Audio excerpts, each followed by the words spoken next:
Hello বন্ধুরা, কেমন আছেন? আশা করছি সবাই ভালো আছেন। বন্ধুরা, ভোজ্য তেল, চিনি ও খেজুরের শুল্ক কর ছাড়ে এনবিআরকে কিন্তু চিঠি পাঠিয়েছেন।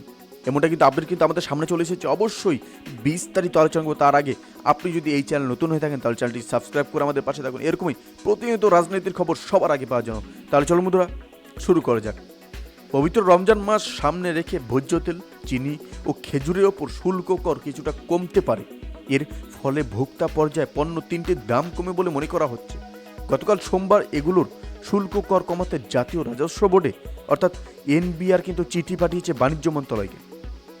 এর আগের দিন রোববার সচিবালয়ে অর্থমন্ত্রী আবুল হাসান মাহমুদ আলী সভাপতিত্বে আন্তঃমন্ত্রণালয়ের বৈঠকে নিত্যপণ্যের সরবরাহ, মজুত ও মূল্য পরিস্থিতি নিয়ে আলোচনা করা হয়। বৈঠকে খাদ্য, মৎস্য ও প্রাণী সম্পদ, কৃষি ও বাণিজ্য মন্ত্রণালয়ের মন্ত্রীরাও কিন্তু উপস্থিত ছিলেন।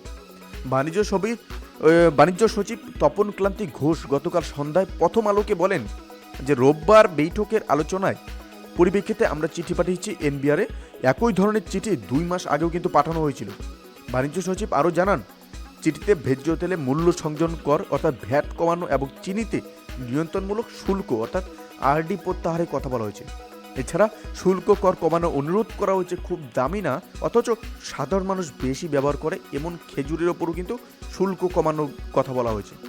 বছরে 20 লাখ টন চাহিদার চিনি আমদানির বর্তমানে 5 ধরনের শুল্ক কর রয়েছে। প্রতি টন অপরিশোধিত চিনিতে আগে আমদানি শুল্ক ছিল নির্ধারিত 3,000 টাকা।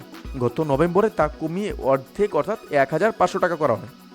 এর বাইরে অপরিশোধিত চিনি আমদানিতে 15% ভ্যাট অর্থাৎ 2% অগ্রিম আয়কর, 3% অগ্রিম কর এবং 30% নিয়ন্ত্রণমূলক শুল্ক রয়েছে। এগুলির জন্য কিন্তু আবেদন করা হয়েছে এবং যথাসম্ভব এগুলো কমে যাবে।